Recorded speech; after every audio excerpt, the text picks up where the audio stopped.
All right, let's do this. Welcome, ladies and gentlemen, back to another edition of the Uper Farmer Cigar. We're in the garage today. It's getting cold. It's getting windy. Probably have a lot of wind artifact going on. Our neighbors mowing the lawn, and we have a easily chilled guest today. Say hello. Hello. Homeschooling Mama's here with us. She's making a lot of debuts in these videos, thankfully, because baby boy's either sleeping or we can sucker his sisters into caring for him. So, before we get into the topic, what are we smoking? What are we drinking? We'll start with you. You're easier. So, what are you drinking? I'm not smoking anything. You have an addicted thing, though. I have my drink, water. Water. Any flavoring or just straight water? This one actually does have the Walmart brand Arctic flavoring thing. Arctic flavoring. Not a sponsor. Not Apparently, expensive. we're supposed to start saying that more and more. It is yummy though, if you're looking, and it's a lot cheaper than the other stuff. There you go. What is your cigar, quote unquote? Oh, this is my decadent Moultrie. Ooh, some One of the kids slipped it to me. chocolate bars. And I have to admit, while I am not a sponsor, this is one of the better brands of chocolate that I've You had. guys have been really enjoying these. They're cheaper, The but Walmart they are chocolate. delicious and they're smoother. Like the taste is better. So. Yeah. Again, not a sponsor. I am smoking the Black Dahlia, the actual Black Dahlia cigar. There's another cigar put out by American Viking that has a Black Dahlia-esque looking caricature on it. This is the actual Black Dahlia cigar, not from American Viking. Actually, I forget who it's from. I think I threw out the wrapper, so. Well, that's not like you. The cellophane wrapper I do. Oh. And then for the beer, from Bell's down in Comstock, Michigan, we have the special double cream stout. A sweet stout. I thought that would go good with that Black Dahlia cigar. Belt is in Comstock? In Comstock, yeah. Oh. We actually, when we went to Homeland Security, stayed just right by the brewery. It was actually right by our hotel where we stayed. Well, I've been to Comstock before. Yes. We stayed in Comstock twice, actually. We used to go there as a teens. Yeah.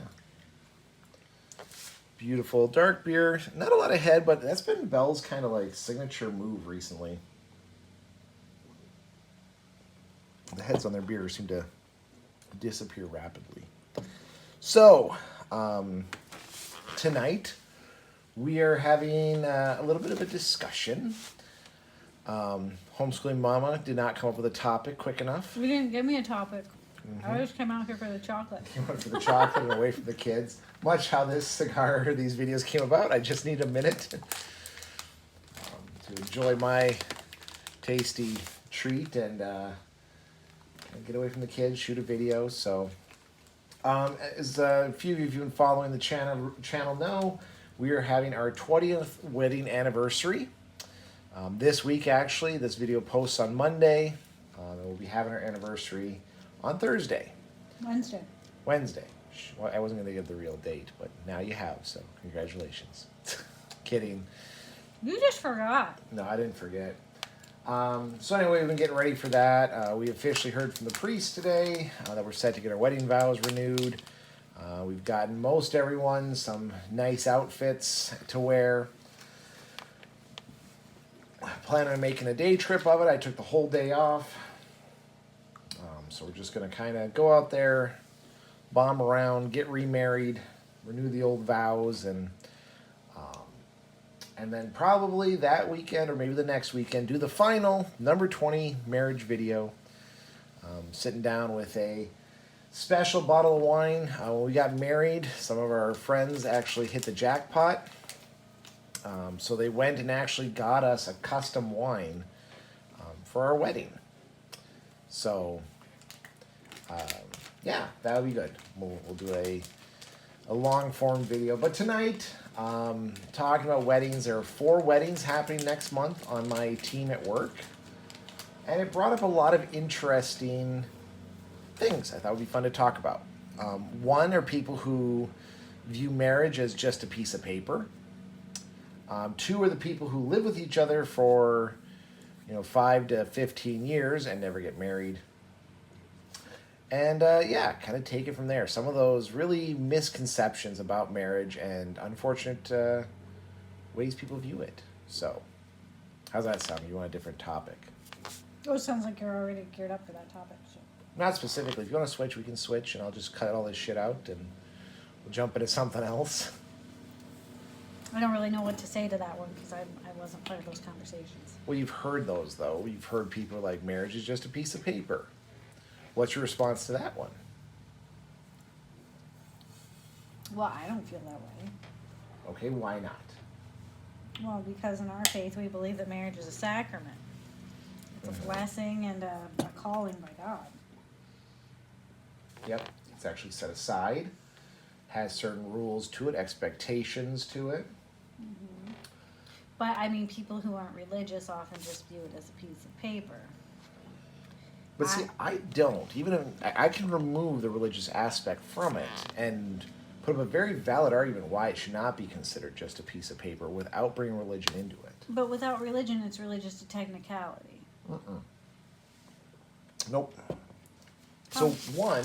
I mean, it's a legal thing for like. So for one, taxes it and is stuff, actually a legal document, and you'll never find anyone in business where you have other legal documents be like, well, this contract between you and me, it's just a piece of paper. Like, it's interesting. It's one of the only contracts because if you were to remove religion out of it, which, You haven't met some used car salesmen. well, they'll hold you to your contract, Yeah, which but you they won't sign. hold to theirs. Well, you can though. I mean, that's the whole point. Is that it is if you again take religion out of it. And that's kind of my arguments. My talking about today. Because yes, the religious one very easily can be proven is shown that religiously it is not just a piece of paper. There's expectations. There is. I mean, it's separates you out from other people. The Bible mentions the difference between a married man versus an unmarried man. Paul actually goes into depth about, we should all be unmarried, but if you can't, then get married, have lots of kids, love your wife. Very interesting views on marriage from Paul. But to remove that out, I mean, it's interesting. So on the very legalistic aspect, is that it's the only contract we view flippantly.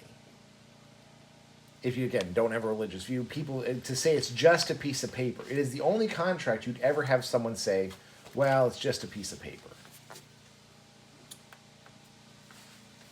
No. Okay? Well, no, because I would argue that any contract that somebody on one side or the other becomes unhappy with would say, well, it's just a piece of paper. But they have to abide by it. You have to go to court. You have to get it settled. But we There's have, provisions both ways. it's the same for a divorce. You have to. Exactly. So it's not just a piece of paper. It is an executionable contract that you're entering into. So that's when people are like, well, marriage is just a piece of paper. No, it's not, because it is a actual, and again, taking religion out of this, looking at it from a very secular viewpoint, it should be viewed, this is a serious contractual agreement. Some people put more thought into buying a house than they do proposing to marry someone. We've known a few. So that's kind of where I'm coming at, that if we're going to take religion out of it, it's a very executionable contract.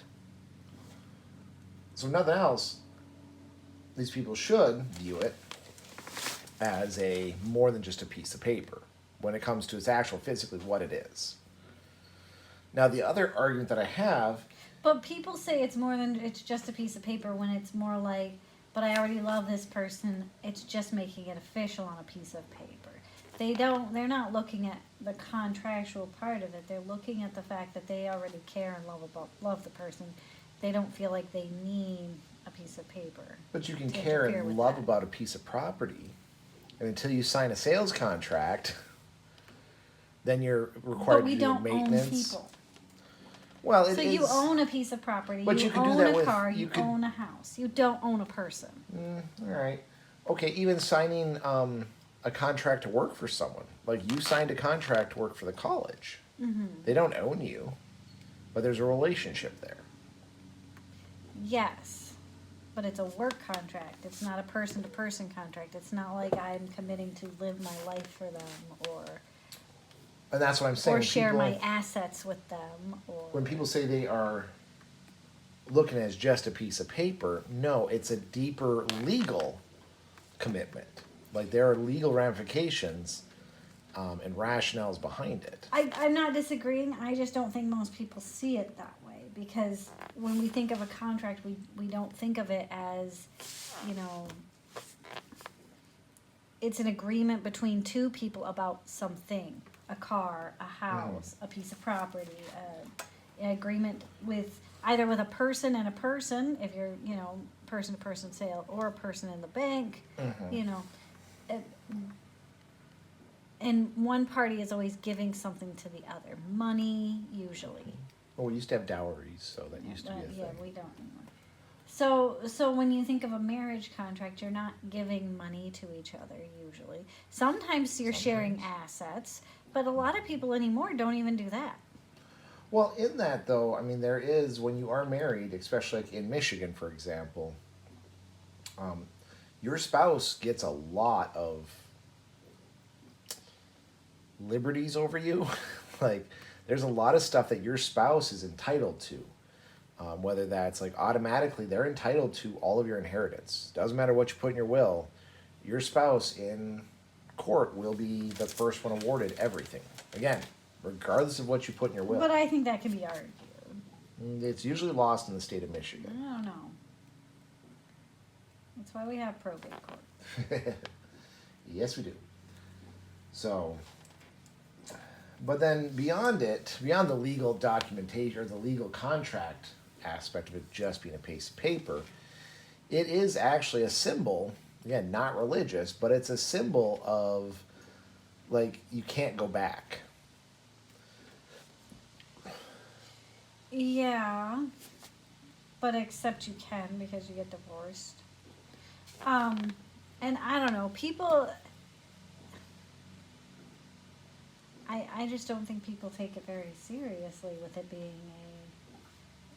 if it's not, if you take the religious element out, you take out a lot that is there. 100%. 100%. I'm just saying for these people, because a lot of them who had the viewpoint on this phone call I was on are very, very secular. They're agnostic at best, atheist probably better descriptor. You know, they're But most godless heathens. Most so. of the atheists I know don't believe in marriage in the sense that I don't want the government to be involved in a relationship between me and my partner, which is kind of understandable when you think about it that way. Like, well, it would be nice if only marriages were recognized in a church.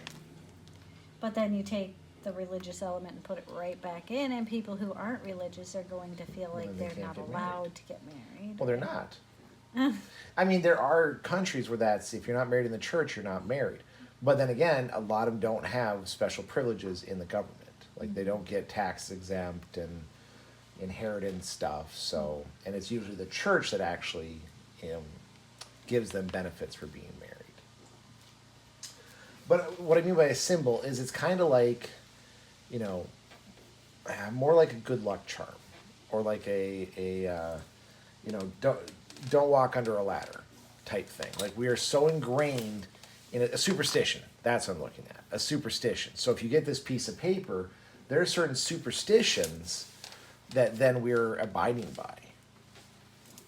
So people don't want to get married because of the superstition?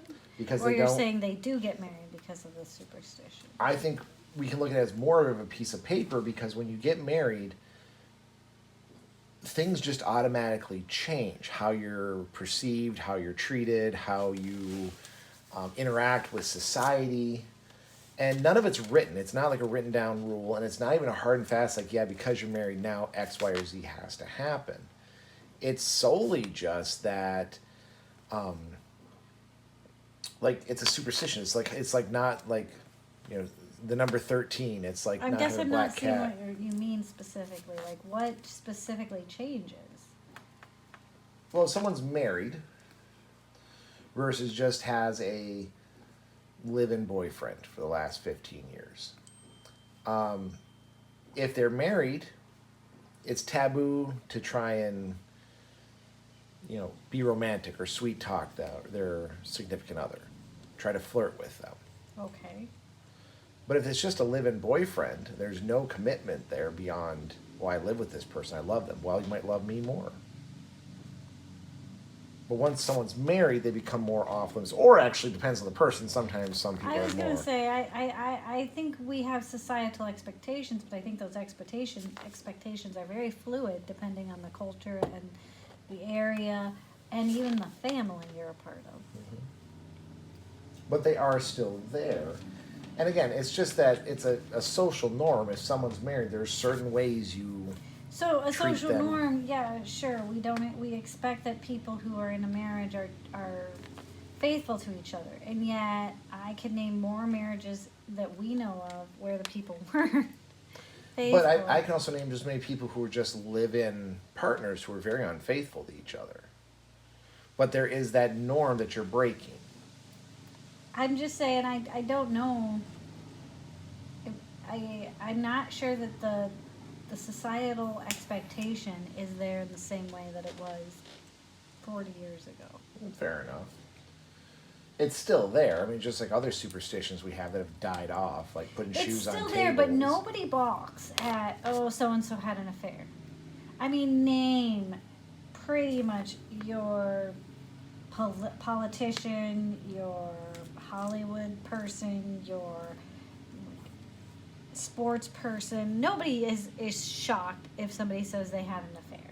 Mm-hmm. Nobody I'm not is saying surprised. society hasn't changed where you went from when I was a kid, if people got divorced, like it was scarlet letter time. Like they were shunned from society, kids included.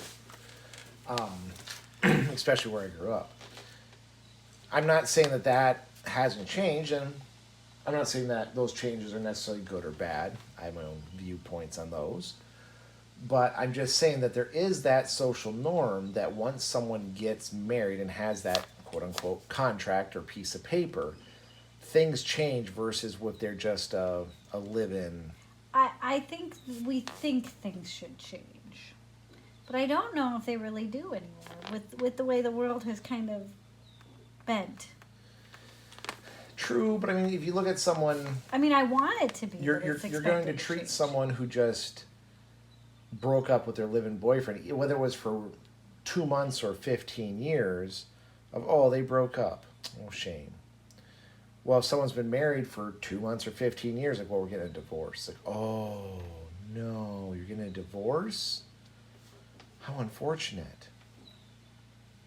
Like your treatment of them is going to be much different. Maybe I think that depends on the person. If they're My experience is even people they were dating for like they lived with each other for 6 years and then they broke up. Well, it's common law marriage. I don't know. But all of a sudden they have a piece of paper that says they're married. Now they're divorced. Ooh, it feels so bad for you. I don't think I would feel worse or better for somebody whether they still lost a significant portion of their someone who Really? was significant in their life. Interesting. I see a definite difference. Like if you never took the time to actually commit and get married, then okay, that was always on the table. That you could just walk out and then they could walk out. I'm not going to disagree with you, but I don't think it makes it significantly more or less heartbreaking I think so. to have things end suddenly or not suddenly. It does to me just because if you're married, that is then, again, you're signing a contract saying you're the one, this is legal, this has consequences. I don't know. But if you're just a live-in couple, like, no, there's no guarantee. There's no reason that says you have to stay with them. That's the whole point. Like, you're just boyfriend and girlfriend, essentially. There's no deeper connection. It's no different than, like, we both have talked about people we knew who dated all through high school and then broke it off when they went to college. And you weren't like, oh my God, you guys broke up? You're like, yeah, okay, makes sense. Well, they're still upset and sad, though.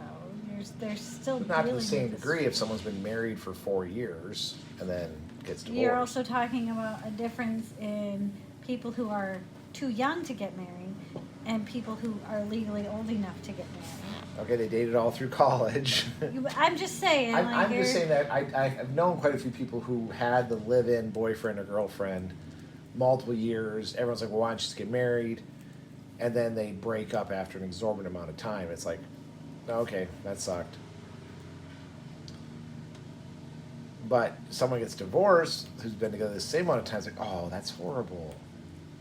Well, I'm not going to disagree that if you take that extra step to get married, there should be a deeper commitment. But I don't think that it's necessarily less hurtful when it ends. I'm not saying for the person. It's just more of a process. It's again the society perception of it. If you just get rid I of don't think your it's live-in, society's perception. It's more of a process. You can't just get divorced. You can just break up and walk away from each other. You can't just get divorced. So again, it's more than just a piece of paper. That's the whole argument or the whole statement. I'm just talking about. I'm not sure I would be more sorry, or maybe I should say I'm not gonna not be sorry for somebody who splits up with their partner versus somebody who is going through a divorce. It's just the divorce is honestly more troublesome to get a divorce. It's more of a process. It's more of a. In 20 years, I'm learning new stuff about you every day. It's just more of a legal thing than if you're just splitting up. And I think that's why a lot of people don't get married, because they don't want to have to go through a legal process to separate. Which is true, yes, this shows a different level of commitment. It shows a different level, then it's not just a piece of paper then at that point. I'm not well, I don't know if everybody says it's just a piece of paper with the same intention. I've seen most secular people who will do that, will live with someone for like 20 years, like, well, it's just a piece of paper, why should I get it?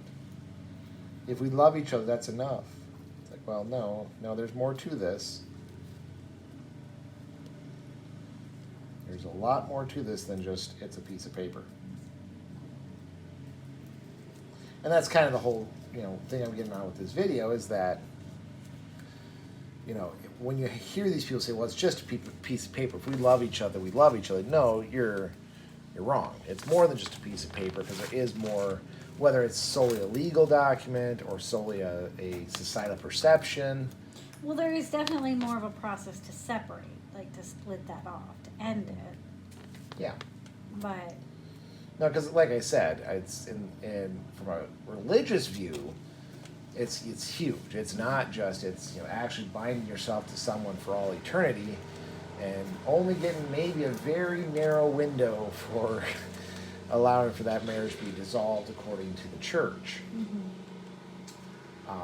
But separating from that, because if we could, from a Christian or Catholic point of view, it's quite clear. Catholic especially, it's very clear that it's not just a piece of paper. It's not just you love someone and whether you have the paper or not, because it changes you and your spiritual outcome significantly.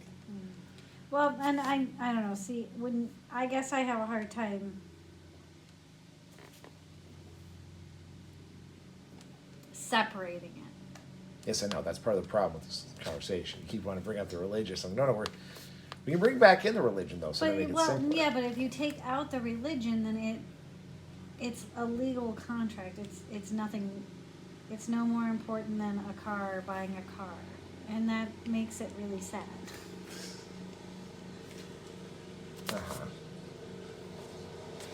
I mean, honestly, it's like signing on a house. It's going to be 20 to 30 years before it's paid off. You've committed to buying it, but when you buy a house, you know that at any point in time you can sell that off, sell your debt, buy a different house. Mm-hmm. It's just I was also curious how people who don't want to, get the piece of paper, then I also have to ask all the other benefits you get, better rates on taxes. You can apply for other some of these people are still going to college or about to go to redo their masters and doctorates. It's you get better scholarships, better interest rates, better. Sometimes. Most of the time, because even nothing else, the income guidelines double the triple. So if you're making $100,000, but a lot of the income guidelines now just require you to say how many people you live with. It It still requires marriage for most all of them. no, I just fill out the FAFSA for your son. It doesn't. It says, are you living with somebody? Who are they? What do they make? Do they share household expenses? If your partner, whether you're married or not, shares household expenses, then that changes your guidelines. So, like, it's not even on federal documents, it's not the same as it used to be. Even applying for insurance and stuff, like, it is a different, like, do they live in your house? Then we count it. Gotcha. So I don't think it I mean, It's there's beneficial as it used to be. Well, there's still benefits because you can still file jointly and stuff, but a lot of people would prefer to file their taxes separately. Which is weird. I don't understand it, but you know, I'm not. Maybe there are tax benefits to filing separate. I don't know, because you can marry file jointly and you can marry file separately. So there must be some reason why people do it. Well, the only difference is it's like if you're making, $1 million and I'm making $10,000, I pay no taxes on my income. You still pay whatever on your million. If we file jointly, then my income gets tied into yours, and then I actually get taxed on my $10,000, where before I wouldn't. I'm just saying that obviously there are, like, People do it, but although people are idiots. well, I mean, like insurance and stuff like that, like family insurance in general, or couple insurance is cheaper than two individual insurance policies, but Out. Very bizarre. maybe people would just rather not get everything meshed together, and that's that whole it's easier to leave. It's so sad. Like, I'm going to commit everything to you, but, my stuff, my person, my freedom. But I still love you. It's just a piece of paper, right? Which is weird to me. Like, just how do you have that conversation with someone? Well, why don't you want to get married? Well, because then if we ever break up, like, you get half my stuff. One, your stuff's not that great. Two, do you really love me that much? Like, that's just it feels so weird when I hear people say that. Because, well, they end up getting half your stuff. Well, okay, one, don't run them off. Technically, half of it should be theirs anyway. Yeah. I know some courts will if you've been, like, together long enough. Like, well, you're common law married, so split it. I don't know if Michigan is actually in that stance. I don't know. I know, was it Colorado that is not? That they don't have a common law marriage in Colorado? That's where my uncle lived. And there was a whole thing, because he lived with his wife for like 20 years. Sorry, his girlfriend. They did eventually get married. So, yeah, it's bizarre, especially they're like, well, our love is enough. It's like, okay, well then back it up with half your stuff. No, I don't want to do that. That's crazy. Well, but then Apparently. you see the divorce rate where See, the divorce rate is tricky because that number is actually cooked. They cook the books on that one. they don't cook it. That's just, people who are bad at relationships tend to be really Bad at relationships. But Yeah, sorry. What is it? Half of all marriages end in divorce, they say, but it's not like the half of first-time marriages don't. It's the repeat offenders who crank the numbers up. yeah. So, I mean, yeah. I don't know. I don't understand the whole it's just a piece of paper, but I really don't. That's kind of bonkers to me that you can say it with a straight face and still say, well, our love is enough. It's like, well, then put it to the test. well, I mean, yeah. I mean, I'm sure there's situations where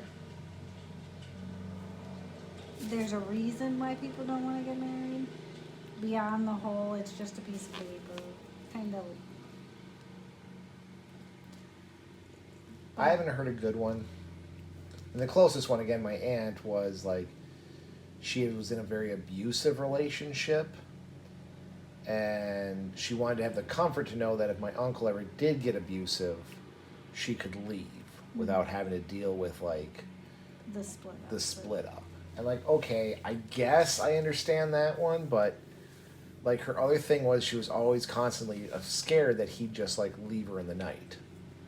Like she'd say, like, that's my biggest fear. I know he wouldn't because we love each other, but it'd still keep her up at night wondering like, okay, so he's just gonna grab his stuff and go. It's like, wait, but that's what marriage license comes from. That's actually ultimately why they got married, is because she just couldn't deal with that anxiety that he could just leave at any minute. But yet she wanted to have the ability to leave just in case he became abusive. But it's like, okay, in 20 years he's never hit you. I mean, I suppose you could start once the paper hits the court desk, but Well, there's that. yeah. So I've never heard any. I've heard dumb reasons why people Well, say I they don't get have married. heard reasons like, well, I have kids and I don't want them to feel like I am separating myself from them. So they have kids from their first marriage or a different, no marriage, and they don't want their kids, especially when you think about changing your name and everything. You are separating yourself from the identity of your child. Then. So I do know a couple of people who didn't get married for that reason, but then got married after their kids were grown up and, you know. Yeah, it's weak sauce. So, but I mean, to each their own, I guess, if that's their choice. Well, you don't have to change your name anymore. It's not required. Well, it's never been required. Well, it was required like 200 years ago, but Yeah. yeah. Depending on the country and the time and where you were. Mm-hmm.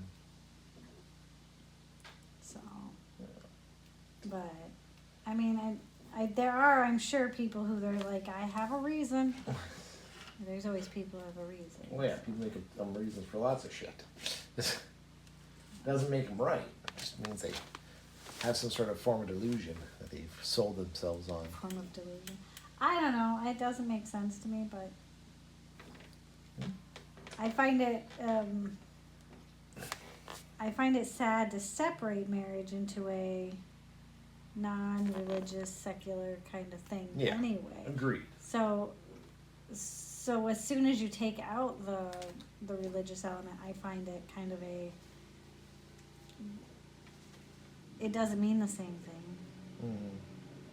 So I agree. And again, I started the video by saying that there's a plethora of reasons why it's a religious thing and it makes sense religiously.